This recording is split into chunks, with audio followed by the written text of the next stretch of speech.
Para mí es un honor, un privilegio estar acá otra vez con ustedes trayendo la palabra. Y bueno, vamos por favor a Génesis capítulo 41 y vamos a leer versículos del 37 al 46, por favor.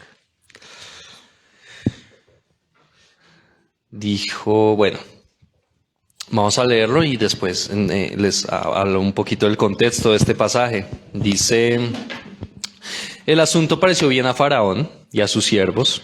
Y dijo Faraón a sus siervos: ¿acaso hallaremos a otro hombre como este, en quien esté el Espíritu de Dios?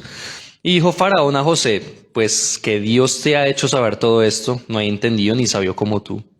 Tú estarás sobre mi casa y por tu palabra se gobernará a todo mi pueblo, solamente en el trono seré yo mayor que tú. Dijo además Faraón a José: he aquí yo te he puesto sobre toda la tierra de Egipto. Entonces Faraón quitó su anillo de su mano y se lo puso en la mano de José y lo hizo vestir de ropas de lino finísimo y puso un collar de oro en su cuello. Y lo hizo subir en su segundo carro y pregonaron delante de él: dobla la rodilla, y lo puso sobre toda la tierra de Egipto. Y dijo Faraón a José: yo soy Faraón y sin ti ninguno alzará su mano ni su pie en toda la tierra de Egipto. Y llamó Faraón el nombre de José Sabnat Fanea, y le dio por mujer a Asenat, hija de Potifera, sacerdote de On. Y salió José por toda la tierra de Egipto. Era José de edad de 30 años cuando fue presentado delante de Faraón, rey de Egipto. Y salió José delante del Faraón y recorrió toda la tierra de Egipto. Amén. Padre Celestial, yo te pido porque esta mañana nos hables por medio de tu palabra. Dame sabiduría, inteligencia de tu parte, Señor, que no me desvíe y que hablemos hoy solamente la verdad. En tu nombre oramos, Jesús. Amén y amén. Bueno, tomen asiento, por favor. Bueno,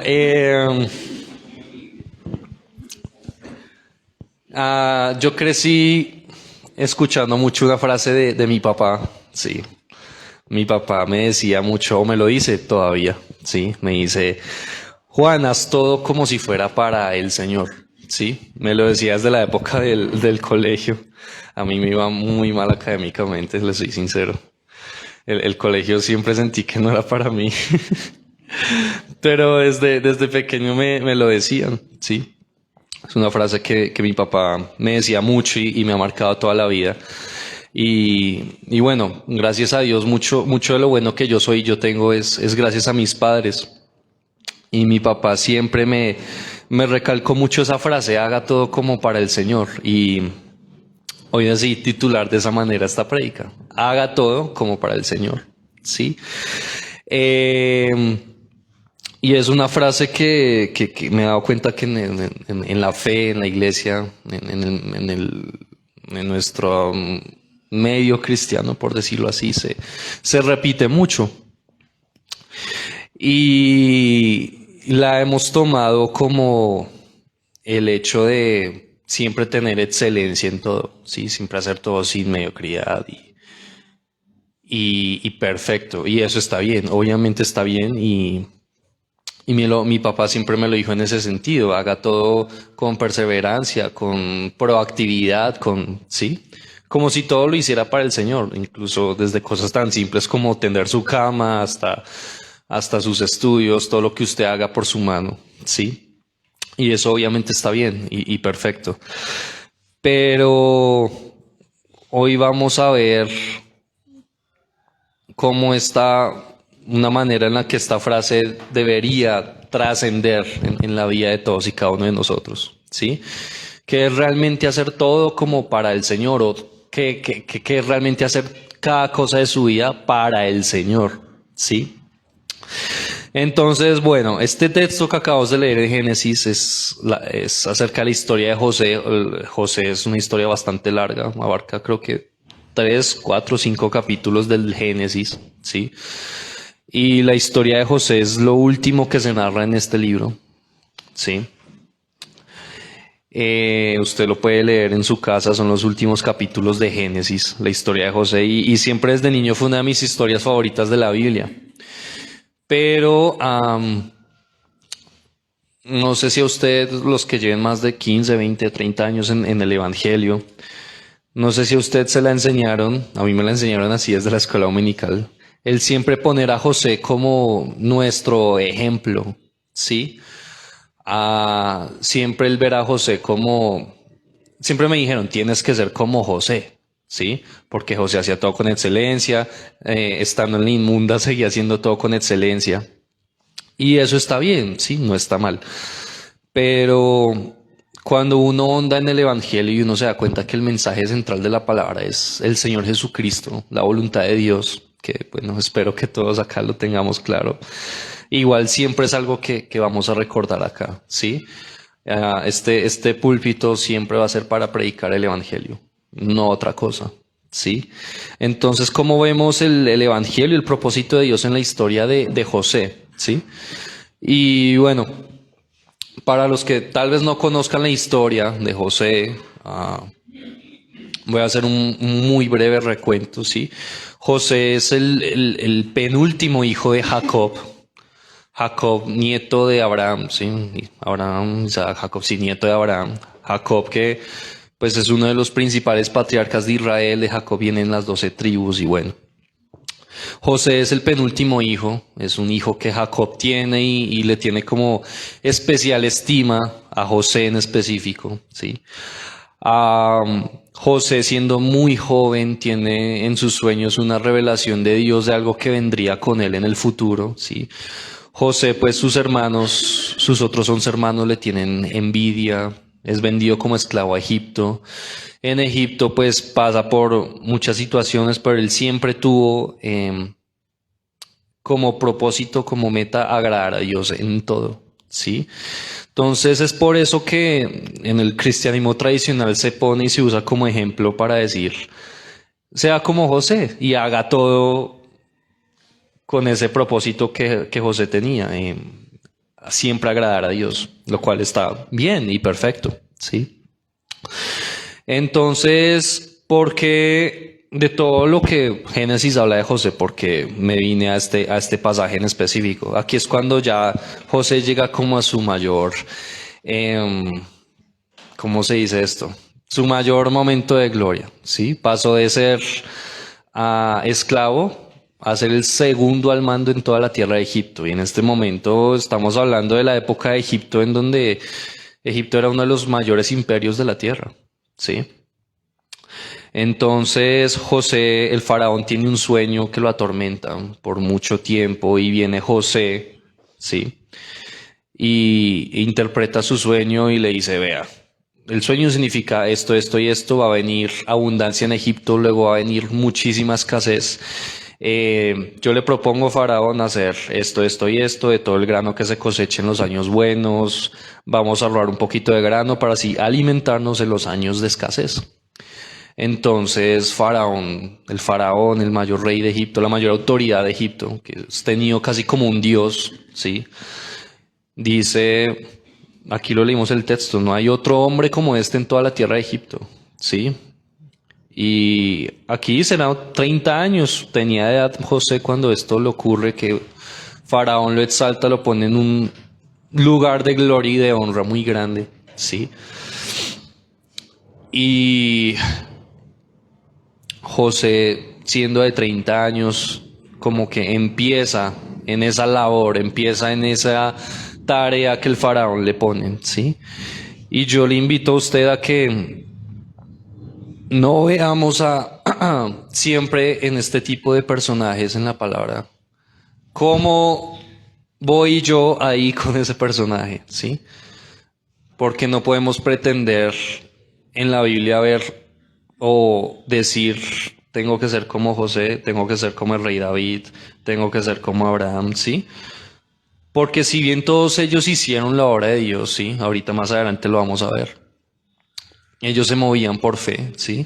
Nuestro mayor ejemplo y nuestra única imagen o espejo que debemos tener todos nosotros es el Señor Jesús. En vez de yo ver en este tipo de textos, a mí reflejado en el protagonista es cómo vemos a Jesús reflejado en la vida de José, de David, de Abraham, ¿sí? De Gedeón, de Sansón, ¿sí? Porque así me enseñaron a mí el Evangelio, ¿sí? lo cual no está mal, pero no es el punto central de la palabra, ¿sí? Claro, está bien ser diligente, está bien hacer las cosas con excelencia, está bien hacer todo con perseverancia, pero el punto central de la palabra siempre va a ser el evangelio. Entonces es lo que quiero que veamos y analicemos hoy de la historia de José. ¿Cuál fue el propósito real de Dios detrás de todo esto que acontece con José? ¿Sí? Entonces, para los que conocen la historia y también los que no la conocen, después de que José hace un plan para que en los años de escasez que venían sobre Egipto, pues la gente no muriera de hambre, vienen pueblos de otros lugares, ¿sí? De muchas partes del mundo van a Egipto porque la gente conoce que en Egipto hay alimento que pueden comprar, ¿sí? En esas, sus hermanos que años atrás lo habían vendido, lo habían traicionado, llegan, José les pone una prueba para saber si su corazón ha cambiado, ¿sí? Y después de que los prueba y después de que le dicen tenemos un hermano menor, Benjamín, ¿sí? José se reconcilia con sus hermanos, manda a traer a su padre, a su familia y a todo el pueblo que trae detrás con él. Y aquí es cuando Israel se establece en Egipto, ¿sí? Gracias a José. Digamos que ese es el propósito terrenal, ¿sí? Que había con la vida de José, llevar a Israel a Egipto, ¿sí? A todo el pueblo de Israel a Egipto. Después de que muere José y después de que muere el faraón, dice el libro de Éxodo, ¿sí? Después de Génesis que empieza Éxodo diciendo, se levantó un faraón sobre Egipto que no conocía a José, ¿sí? Y empezó a haber como una amenaza al pueblo de Israel porque empezó a crecer y bueno, aquí comienza toda la historia del Éxodo con Moisés, que yo creo que la mayoría la conocemos. Pero todo hace parte del propósito de Dios, del plan de Dios con su pueblo. Y José hizo parte importante de este plan, ¿sí? Ahora, ¿cómo vemos al Señor Jesús en esto? ¿Sí? Y es que usualmente al yo como ponerme como protagonista de esta historia digo, ok, José tuvo sueños. Toda la historia de José empieza así, teniendo sueños. Entonces yo puedo decir en mi corazón humanista y egocéntrico, ok, tengo que tener sueños así como José los tuvo y luego ser diligente y trabajar en ello para que el futuro Dios me ayude a cumplir mis sueños. Y no está mal, iglesia, no está mal, ¿sí? No está mal. Pero entonces lo que Dios le revela a José es el propósito que tenía con él. Y con el Señor Jesús hay un propósito también. Y José hace parte de ese propósito que cientos de años después va a venir y llegar con el Señor Jesús. ¿Sí? Entonces vamos por favor un momento a Hebreos capítulo 11. ¿Sí?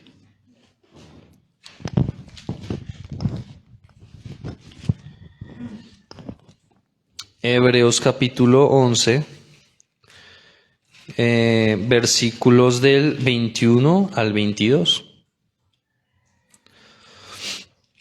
Y dice, bueno, poniéndonos un poquito de contexto de este pasaje, el autor de Hebreos está haciendo como un repaso de figuras importantes, ¿sí? Del Antiguo Testamento, que literalmente vivieron por fe, que su propósito su mirada estaba puesta en la promesa que Dios le hizo a Abraham, ¿sí? Si ustedes empiezan leyendo este capítulo, bueno, empieza desde Adán, pero va a hacer mucho énfasis en la promesa de Abraham, ¿sí? De que Dios le da la promesa a Abraham de que usted va a tener una descendencia enorme, ¿sí? Un pueblo del que usted y yo somos parte. Y la promesa también que vendría con el Señor Jesús. Dice Hebreos 11, 21 al 22. Por la fe Jacob, al morir, Jacob, papá de José, bendijo a cada uno de los hijos de José y adoró apoyado sobre el extremo de su bordón. Por la fe José, al morir, mencionó la salida de los hijos de Israel y dio mandamiento acerca de sus huesos. Entonces estos días yo me hacía la pregunta, José hizo muchas cosas importantes. José pasó por mucho. Y varios de los que están acá, Abraham, Jacob, Moisés, Job, ¿sí? El autor de Hebreos menciona puntos importantes de la vida de cada uno de estos hombres. Y yo me preguntaba, ¿por qué de José solamente menciona literalmente lo último? ¿Por qué no menciona, porque el autor no escribió por la fe José tuvo unos sueños y fue diligente en la casa de Potifar y del faraón? Y sí, yo me preguntaba, ¿por qué el autor no menciona todo eso tan importante que aconteció en la vida de José? Solamente menciona la bendición de su padre sobre sus hijos y solamente menciona lo último, ya cuando va a morir. Yo me hacía esa pregunta estos días, ¿por qué menciona tan poquito de José en Hebreos 11? Siendo José tan importante en el propósito de todo el viaje del Antiguo Testamento que el pueblo de Israel tiene que pasar.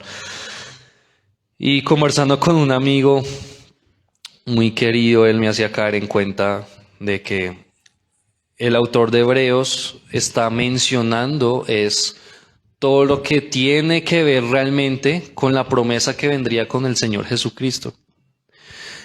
Y acuérdense que parte de la promesa que tiene que venir con Jesús es el linaje que tiene desde Abraham, ¿sí? Y más allá, el linaje también el que usted y yo por fe somos parte. Y ese es el propósito de todo este discurso que el autor de Hebreos viene dando, ¿sí? El hecho de que tenemos que cuidar la salvación y el hecho de que vivimos por fe y con un propósito mayor que lo que usted y yo por nuestra propia mano hacemos acá en la tierra. Entonces, claro, José trajo bendición a Egipto, reveló sueños, le dio libertad, libertad de la escasez a su propio pueblo, a su familia y todo. Pero acá lo importante es lo que menciona el versículo 21, lo que vendría con el linaje de José, y después el versículo 22, lo que pasaría con la salida de los hijos de Israel después, y todo lo que acontecería en Egipto con Moisés, y bueno. Entonces, la voluntad del Padre o la voluntad de Dios con José y con todas estas figuras bíblicas importantes siempre fue llegar hasta el Señor Jesús, cumplir la promesa que Dios le hizo a Abraham desde el comienzo y la que ahora se cumple con usted y conmigo. Entonces, yo le invito a que lea la historia de José, le invito a que lea Hebreos 11 para que entendamos que todos estos acontecimientos que todos estos hombres y mujeres del Antiguo Testamento pasaron fue por un propósito mayor que, si bien el autor de Hebreos explica, ellos con sus ojos propios no lo pudieron ver, vivían por la fe en esa promesa, ¿sí? El punto de todo esto es llegar hasta el Señor Jesús. Y cuando usted ve la imagen de Jesús en José, entonces ambos cumplen su propósito, ¿sí? Ambos pues fueron puestos al final en un lugar de honra donde desde ahí siguen haciendo y siguen obrando, ¿sí? José, ya en el mayor lugar a donde podía llegar, siguió haciendo la obra.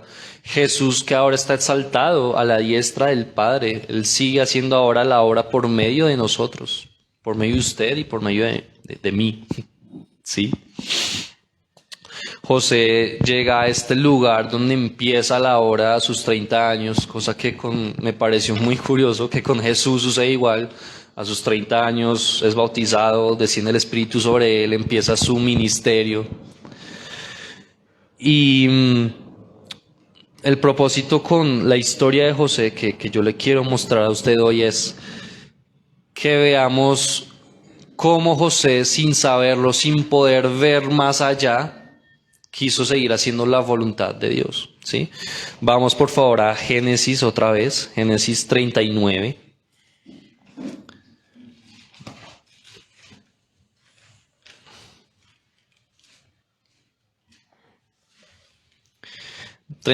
Versículos del 1 al 9. Entonces hubo un momento en la historia de José en que él estaba trabajando como esclavo en la casa del capitán de la guardia de Egipto. Y el trabajo de José fue tan diligente que el capitán de la guardia lo quiso poner como el segundo al mando en su casa, ¿sí? como quien dice, como el dueño de una empresa que pone a José como su gerente por encima de todos los empleados, ¿sí? Lo hizo un poco mayor que un esclavo, al punto de que el capitán de la guardia, Potifar se llamaba, Potifar le pone a José, le da la plena confianza de guardar todos sus bienes, toda su casa. Y resulta que llega una tentación, un momento de prueba muy grande para José en ese momento. Leamos, dice, llevado pues José a Egipto, Potifar oficial de Faraón, pastor, qué pena, ¿esta Reina Valera está? Ok, gracias. Llevado pues José a Egipto, Potifar oficial de Faraón, capitán de la guardia, varón egipcio, lo compró de los ismaelitas que lo habían llevado allá. Mas Jehová estaba con José, y fue varón próspero, y estaba en la casa de su amo el egipcio. Y vio su amo que Jehová estaba con él, y que todo lo que él hacía, Jehová lo hacía prosperar en su mano. Entonces acá vemos que siempre Dios estuvo con José, a pesar de su situación. Versículo 4, hacía yo José gracia en sus ojos, y le servía, y él le hizo mayordomo de su casa, y entregó en su poder todo lo que tenía. Y aconteció que desde cuando le dio el encargo de su casa y de todo lo que tenía, Jehová bendijo la casa del egipcio a causa de José. Y la bendición de Jehová estaba sobre todo lo que tenía, así en casa como en el campo. Y dejó todo lo que tenía en mano de José, y con él no se preocupaba de cosa alguna sino el pan que comía. O sea, era tanta la confianza que Potifar tenía en su esclavo, que solo se preocupaba por la comida, literalmente dice el texto. Y era José de hermoso semblante y bella presencia. Hagan de cuenta así como... Versículo 7. Aconteció después de esto que la mujer de su amo puso sus ojos en José y dijo, duerme conmigo. Imagínense la esposa de un oficial del más alto rango de Egipto, ¿no? Una mujer hermosa, preciosa, divina. Versículo 8. Y él no quiso. Y dijo a la mujer de su amo, he aquí que mi señor no se preocupa conmigo de lo que hay en casa, y ha puesto en mi mano todo lo que tiene. No hay otro mayor que yo en esta casa, y ninguna cosa me ha reservado sino a ti. Por cuanto tú eres su mujer, ¿cómo pues haría yo este grande mal y pecaría contra Dios? Hablando ella a José cada día y no escuchándola a él para acostarse al lado de ella, para estar con ella, aconteció que entró él un día en casa para hacer su oficio y no había nadie de los de la casa allí. Y ella lo asió por su ropa diciendo, duerme conmigo. Entonces él dejó su ropa en las manos de ella y huyó y salió. Pero bueno, lo que quiero resaltar acá es el versículo 9. José le dice a la mujer de su jefe, venga, yo no puedo hacer este mal tan grande, ¿sí? Dios ha puesto todo esto en mi mano. José estaba pensando, no estaba pensando en, caramba, ¿qué me va a pasar? ¿Qué me puede pasar si considero acostarme con esta mujer? ¿Qué va a pasar con mi amo? ¿Qué va a pasar con...? No, la mayor preocupación de José acá es, ¿cómo pues haría yo este mal y pecaría contra Dios? ¿Sí? Pone a Dios por encima de todo lo demás que podría pasar, ¿sí? Si ustedes, la Biblia no habla mucho, o bueno, la historia no habla mucho del carácter de José, ¿sí? Aquí hay muchas cosas que uno podría suponer, pero por lo que dice el texto, ¿sí? Que José siempre tuvo como ese objetivo que lo leímos en Hebreos, siempre tuvo ese objetivo cumplir con la promesa que a su abuelo le había hecho Dios, ¿sí? Siempre he puesto los ojos en esa promesa. Dice, yo no voy a pecar contra Dios, no voy a echar a perder todo lo que Dios ha puesto en mi mano, ¿sí? Todo lo que mi jefe ha puesto en mi mano, por 5 minutos de placer, ¿sí? Ahora, empezando el capítulo 39 nos dice que José halló gracia delante de su jefe, halló gracia delante de él. Y una de las cosas que mi papá siempre me dijo mucho a lo largo de los años es, cuando uno está con el Señor, ¿sí? Cuando uno tiene ese bello semblante, ¿sí? Que que Dios pone en cada uno de nosotros cuando estamos en la fe, eso impacta mucho en las personas y eso hace parte del testimonio que usted y yo tenemos, ¿sí? Dice acá que a pesar de ser egipcios, por el solo hecho de que José estuviera en ese lugar, dice, Jehová bendijo la casa del egipcio a causa de José. Entonces, eso pasa cuando usted y yo damos testimonio en medio de la oscuridad, en medio de lugares que a usted Dios lo ha puesto, ¿sí? Y más allá de usted hacer las cosas con excelencia, que uno como cristiano es lo que debería hacer, ¿sí? Más allá de eso es el testimonio que usted da, no solo en las cosas que hace, sino en cómo usted muestra a Jesús en usted, ¿sí? Usted podría estar en el lugar más impío de la tierra, trabajando por X o Y motivo. Dios los pone a cada uno de ustedes en el lugar donde están por alguna razón y propósito. Y va a llegar la prueba y va a llegar la situación en donde usted la puede embarrar, en donde usted puede equivocarse y puede que pase, ¿sí? Pero a diferencia de José, ¿sí? Usted y yo tenemos algo que vino con el Señor Jesucristo, que es la gracia y el perdón de Dios por medio de su palabra. Porque José, bueno, aquí todavía no estaban bajo la ley, porque Moisés viene después y la ley vino con Moisés. Sin embargo, lo que sí tenía José, que hoy el día sigue vigente para con nosotros, es la promesa de Abraham. Y que José, al no tener la ley, no tener el evangelio, pero con el solo hecho de tener la promesa, ya sabía y ya entendía que no podía desviarse del camino. Y por ese hecho de José tener en su mente y en su propósito el que, caramba, llevo en mí una carga enorme que la promesa que se le hizo a mi pueblo, ¿sí? Es que él no cede ante estas cosas y dice, no puedo pecar contra Dios. Pero con nosotros, ojalá, ¿sí? Tuviéramos ese carácter de José.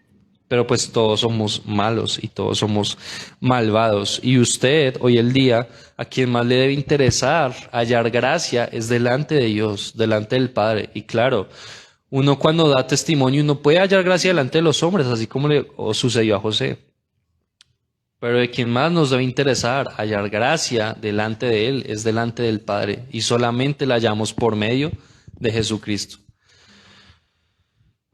Así que Jesús halla gracia delante del Padre porque cumplió con su propósito. Y Jesús en muchas situaciones, en vez de hallar gracia delante de los hombres, lo que halló fue rechazo, lo que halló fue muerte, porque a la final su propio pueblo lo asesina, ¿sí? Pero halló gracia delante del más importante, que fue el Padre, ¿sí? Usted y yo la vamos a embarrar, usted y yo la vamos a equivocar, nos vamos a equivocar. Hay algo que yo veo mucho TikTok y mucha gente cristiana que hace videos en TikTok, yo me he dado cuenta, he visto varios videos donde dicen, oiga, ¿a usted no le pasa que por el hecho de ser usted cristiano tiene que ser perfecto? ¿Sí? En el trabajo uno la embarra y los compañeros, ¡ja! ¿Y eso qué es cristiano? No sé si a usted le ha pasado. ¿Sí? Porque desafortunada o afortunadamente, ambas cosas, en la sociedad se ha armado ese espectro de que los cristianos somos buenos, somos santos y no cometemos errores. ¿Sí? Y claro, es como mi mamá me decía muchas veces, uno tiene que andar ¿cómo se dice? ¿Pisando huevos? Así se dice, como pisando huevos. Pero entonces yo también decía, entonces uno anda condenándose todo el tiempo, uno anda prevenido todo el tiempo y se nos olvida que está la gracia. Y se nos olvida que si bien damos testimonio por las cosas que hacemos, que obviamente es importante y hay que tener coherencia en la vida de fe, ¿sí?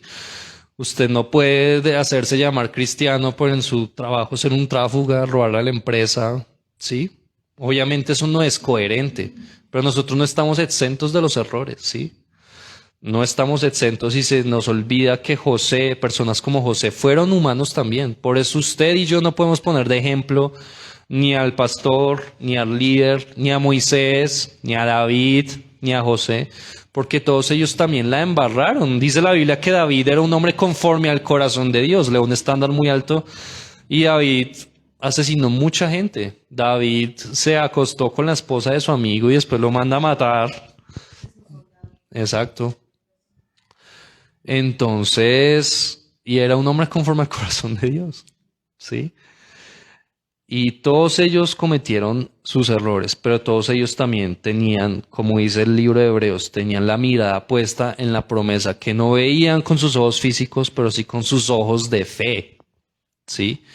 Y así debemos vivir nosotros, con la mirada puesta siempre en el camino que nos lleva a cumplir la voluntad de Dios.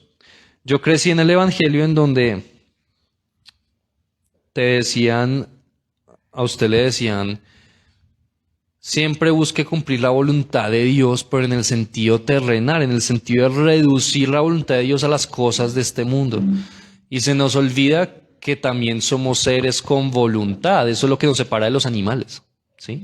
José pudo tener la voluntad de decir, no, estoy de esclavo, y decidir no obrar. Cuando Pablo va en su caballo camino a Damasco y viene Jesús y Jesús lo deja ciego y le dice lo que tiene que hacer. En algún estudio alguna vez hablábamos que Pablo pudo haber decidido no haberle hecho caso a Jesús. En esos casos, ¿Dios qué hace? Elige a otro. Ninguno es indispensable. ¿Sí? Se os olvida que tenemos la voluntad. Entonces, a mí una vez, hace muchos años, alguien me enseñaba, usted va a ir a comer un helado, pregúntele a Dios cuál es su voluntad, y si su voluntad es comer helado o postre. Yo decía, pero parce, ¿sí? Entonces, no es pretender ceñir la voluntad de Dios a lo que nosotros queremos hacer, sino es lo que usted quiere hacer, que Dios ha puesto en su mano, que Dios le ha dado a usted capacidades, dones y talentos. Yo, ¿cómo puedo, más bien, ceñir todo eso a la voluntad de Dios que ya está revelada en la palabra? Porque yo veo muchos cristianos sufriendo porque, Dios mío, ¿cuál será la voluntad de Dios? ¿Entrar a los Andes o entrar a la Javeriana? ¿Sí? Y no está mal, obviamente, no me malentienda, no está mal pedirle guía a Dios para ese tipo de decisiones, no está mal. Pero eso es lo que uno le debe pedir al Señor. Dios, dame sabiduría y dame de tu espíritu para poder discernir. Porque el error de la mayoría de los cristianos es pretender que Dios tome las decisiones importantes de su vida por usted. ¿Sí? Y claro, Dios con cada uno tiene un plan, con todos obra diferente, ¿sí? Pero entonces, ¿dónde queda la voluntad que en su grande amor nos ha dado? Porque si no, se habría hecho igual que los animales, ¿sí? Los animales hacen todo por instinto, los animales están programados en su genética, en su ADN. Pero usted y yo, a ser seres eternos, a ser seres espirituales y a ser seres hechos a semejanza de Dios, nos ha dado una voluntad. Usted tiene que pedirle al Señor sabiduría, espíritu y discernimiento. Dios, ¿esto me conviene o no me conviene? Si me caso con esta persona me va a jalar al mundo o yo la voy a traer al Evangelio. Esta persona me va a apartar o vamos a construir algo juntos con Jesús como centro. Antes de salir del país, el año pasado, los que no sepan, estuve todo el año pasado, no, el antepasado, todavía estoy en 2025. Todo el 2024 estuve afuera del país. Y antes de irme para allá, sí, yo tenía como esa preocupación, ¿será una buena decisión? ¿Lo haré? ¿No lo haré? Sí. Y siempre venía eso que me enseña, ese pensar que me enseñaban en la religión. ¿sí? El matarme la cabeza pensando, Dios mío, ¿esto es lo que quieres o es lo que no quieres? ¿Lo quieres o no lo quieres? ¿Lo hago o no lo hago? Y uno siempre, como nosotros vivimos en nuestra naturaleza humana, siempre vivimos por vista y no por fe. En la religión usted le enseñan, pida confirmación, pida señales, pida sueños, pida todo esto, que lo revele todo, ¿sí? Y como les decía ahorita, Pablo pudo haber decidido hacer o no hacer. Jesús le dijo, le pongo el camino, ¿sí? Usted decide si tomarlo o no tomarlo. ¿El camino cuál? El de la salvación, el de la voluntad de Dios, que en esta iglesia se lo repetimos todos los domingos. ¿Cuál es la voluntad del Padre? Que ninguno se pierda, que todos lleguemos a la vida eterna. ¿Y qué es la vida eterna? Conocer al Padre por medio de su Hijo Jesús y conocer la obra de Jesús, que conforme a las Escrituras Él vino, murió, resucitó y ahora está sentado a la diestra del Padre, conforme a las Escrituras. Ese es el propósito de todo lo que José, Moisés, Abraham, Gedeón, David hicieron, ¿sí? Ese es el propósito por el que usted y yo debemos vivir, y ese es el propósito con el que cada cosa que usted haga por su mano tiene que apuntar allá. Porque este mundo no le va a dar nada a usted. Usted puede hacer las cosas con excelencia, puede ser el mejor en su trabajo, puede ser el mayor galardonado en su empresa, siendo ateo. Ayer hablaba eso con mis amigos. Uno puede ser bueno, uno puede hacer todo bien, moralmente y conductualmente, humanamente hablando, siendo ateo, siendo de otra religión, siendo no creyente. Es posible. Usted puede ser un ciudadano ejemplar sin ser cristiano. Y claro, todas esas cosas como consecuencia, como añadidura, son parte de la vida de fe de un cristiano, pero como consecuencia, pero no es el propósito mayor. El propósito mayor de nosotros, ¿cuál es? La voluntad del Padre, cumplir esa promesa. Vamos por favor a Hechos, capítulo 7. Se pasa el tiempo súper rápido.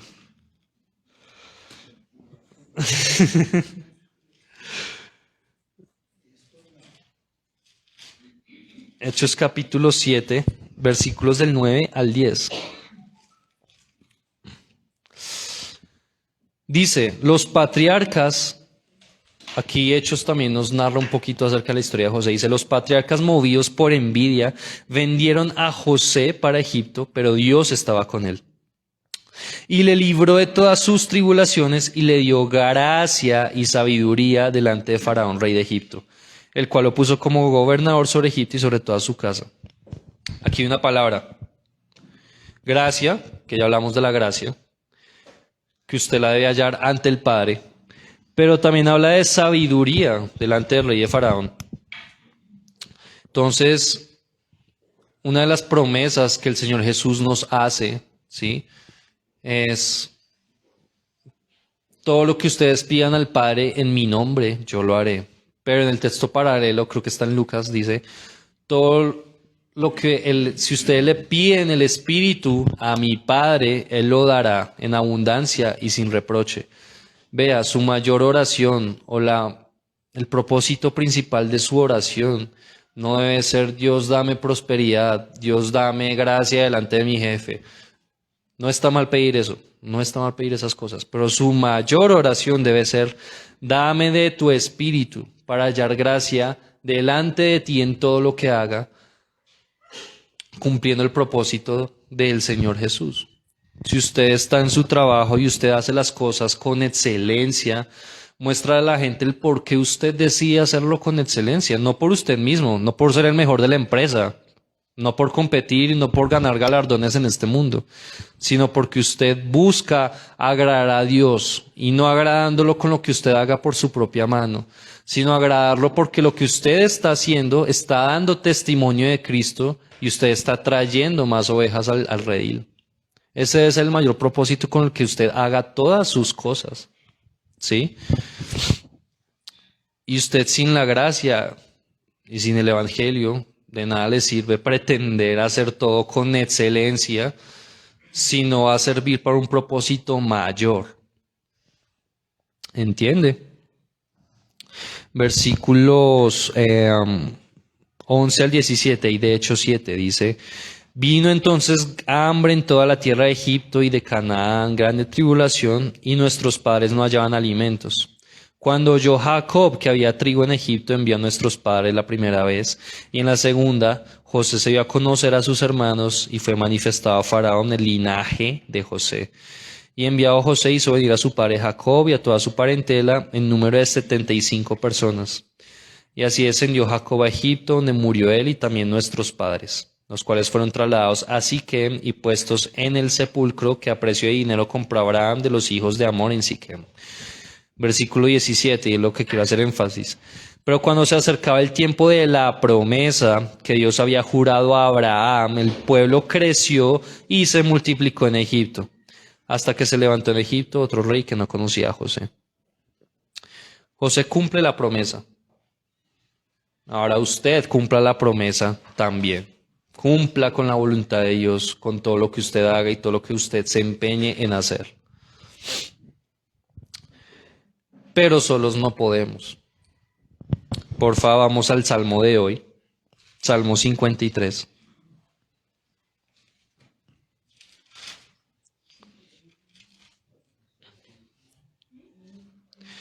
Versículos del 1 al 3. Dice el necio en su corazón: no hay Dios. Se han corrompido e hicieron abominable maldad.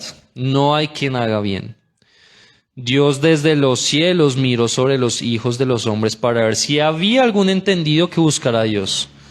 Cada uno se había vuelto atrás, todos se habían corrompido, y no hay quien haga lo bueno, no hay ni aun uno. A la final, por más excelencia y empeño que usted emprenda por su propia mano, ¿qué dice la palabra? Ninguno bueno hay ante el Padre. Por eso cada vez que llegue su compañero del trabajo a decirle a usted: ¿y eso que es cristiano? Dígale: vea, bueno no hay ninguno.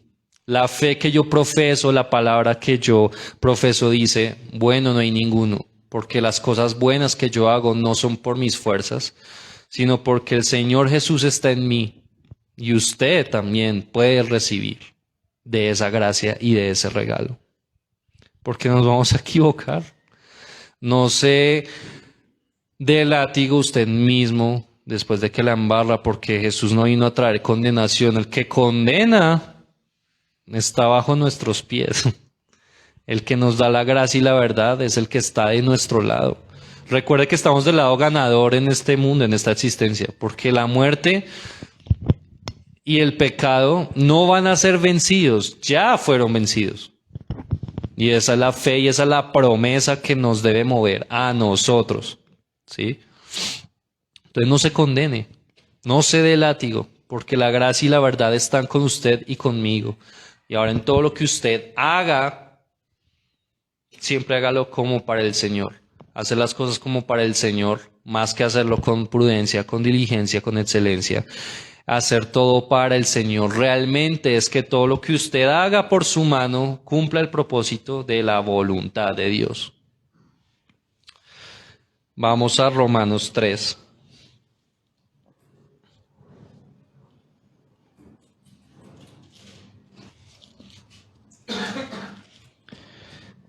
Diez al 22, complementando lo que nos decía el Salmo un poquito. Como está escrito, no hay justo ni aun uno. No hay quien entienda, no hay quien busque a Dios. Todos se desviaron a una, se hicieron inútiles, no hay quien haga lo bueno, no hay ni siquiera uno. O sea, estamos fregados. Sepulcro abierto su garganta, con su lengua engañan. Veneno de áspides hay debajo de sus labios. Su boca está llena de maldición y de amargura. Sus pies se apresuran para derramar sangre. Quebranto y desventura hay en sus caminos, y no conocieron camino de paz. No hay temor de Dios delante de sus ojos. Entonces, todo lo que nos habla del Salmo. Ninguno estamos exentos de la maldad. Versículo 19. Pero sabemos que todo lo que la ley dice, lo dice a los que están bajo la ley, para que toda boca se cierre y todo el mundo quede bajo el juicio de Dios. Acuérdese lo que Jesús viene a hacer, cumple la ley en sí mismo, pero ahora nos pone un estándar más alto. Usted puede que nunca haya asesinado a nadie en su vida, pero el que se enoje contra su hermano ya asesinó en su corazón. Y ese es el propósito de la ley, que todos quedemos bajo el juicio de Dios, y que Jesús lo que viene a hacer con la ley es también decirnos, vea, ninguno está exento por más que usted procure cumplir la ley. Todos somos malvados. Ya que, versículo 20, ya que por las obras de la ley ningún ser humano será justificado delante de él, porque por medio de la ley es el conocimiento del pecado. Ese es el propósito de la ley. Pablo también lo explica en Gálatas. Versículo 21, pero ahora aparte de la ley se ha manifestado la justicia de Dios, testificada por la ley y por los profetas. La ley y los profetas es sombra de lo que haya de venir, la verdadera justicia de Dios que viene con Jesús. La justicia de Dios por medio de la fe en Jesucristo para todos los que creen en Él, porque no hay diferencia.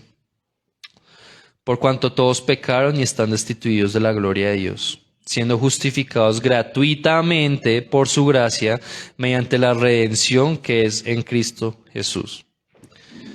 Entonces, en muchos lugares a donde usted vaya, la historia de José se va a utilizar para decirle a usted, sea como José, tenga sueños, sea recto delante de Dios, no haga ningún mal y Dios lo va a bendecir al final.